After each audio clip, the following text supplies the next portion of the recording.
Yo, yo, yo, welcome back to Project Gaming. This is Alan here. Today we're going to be looking at the Razer Blade 14, very legendary gaming laptop. Um, I've always wanted to pick one of these up, but I really never had the chance to. And the reason why I decided to do so this time was because of the upgrade in processor.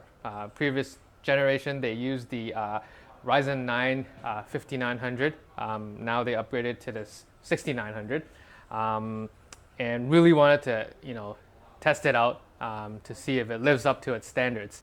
Before we begin, please subscribe to our channel if you haven't done so already. Please help us like the video, leave a comment if you have any questions, hit the bell notification, and off we go.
Let's start with the basics. The Razer Blade 14 is 16.8 millimeters times 220 millimeters times 319.7 millimeters and weighs roughly about 3.92 pounds.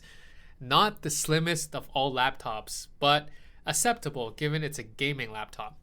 It packs quite a punch given the specs. The shell is made of CNC aluminum, high quality material, similar to what you see on MacBooks. One disadvantage though, it's really susceptible to fingerprints, which is why they provide you with this microfiber cloth. To be honest, I'd rather they forego this cloth and provide a fingerprint-proof finish. But that's not how the world works. As per the name, Blade 14 comes with a 14-inch display.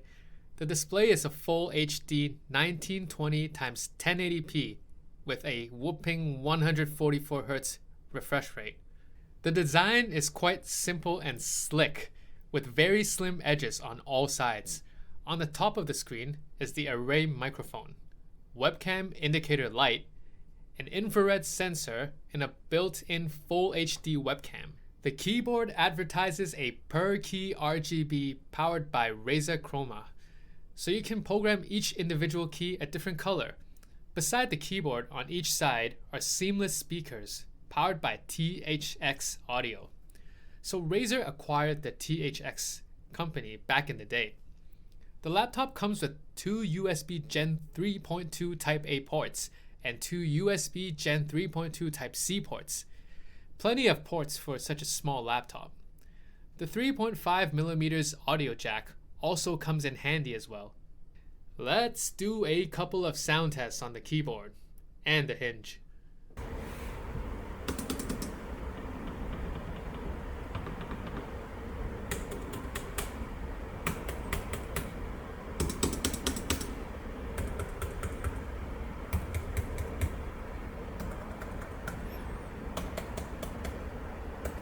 Now on to the specs. The computer comes with the NVIDIA GeForce RTX 3060 graphics card. This is the 6GB GDDR6 VRAM version.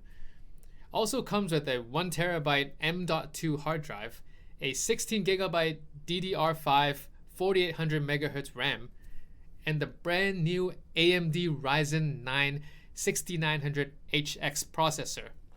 The processor comes with 8 cores, 16 threads, 20 megabytes cache, and up to 4.9 GHz max boost. And of course, pre-installed with Windows 11 Home Edition. I think this laptop is still one of the better gaming laptops out there. And at 14 inches, it might be either number 1 or 2. Probably a battle for first place between the Blade 14 and the Asus G14. This year, the Blade 14 integrated a neat function in toggling your refresh rate between 65Hz to 144Hz. Well, 165Hz for the higher end models, which can help save battery life in a very handy manner. I've always had a thing for owning a Razer Blade, so I took the chance to get one with the new processor upgrade. But if you already have previous versions, or specifically last year's versions, the upgrades are quite minor. I don't think the processor upgrade from the 5900HX to the 6900HX was that significant, and it certainly didn't offer much upgrades in terms of actual performance.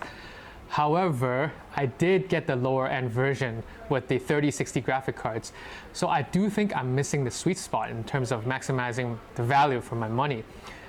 The 3070 Ti version might be the best model to get, and it's only slightly more expensive, about $500 more, but gives a much stronger GPU performance and also has an improved monitor refresh rate from 144Hz to 165Hz, accompanied by a 2560 x 1440p QHD monitor.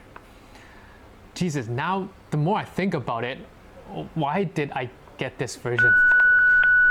Yes, I cheaped out because we didn't have any sponsors, so please, it would be awesome if you can help us like this video, subscribe to our channel, so hopefully one day we don't need to buy this with our own money. So these are all the versions of the Blade 14.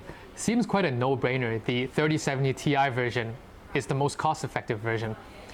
I think the lower end version is a little bit too dumbed down in terms of specs, and the 3080 version is a little bit too pricey. So please guys, don't make the same mistake as me and save money by buying the cheaper version. Other than that, no regrets on my end. This laptop just looks so cool. Thank you guys for watching. Hope you enjoyed the video. If you have any questions regarding this laptop or any of the content we mentioned during the video, please remember to leave us a comment. And please help us like the video. If you haven't done so already, subscribe to our channel, hit the bell notification, and see you in the next one.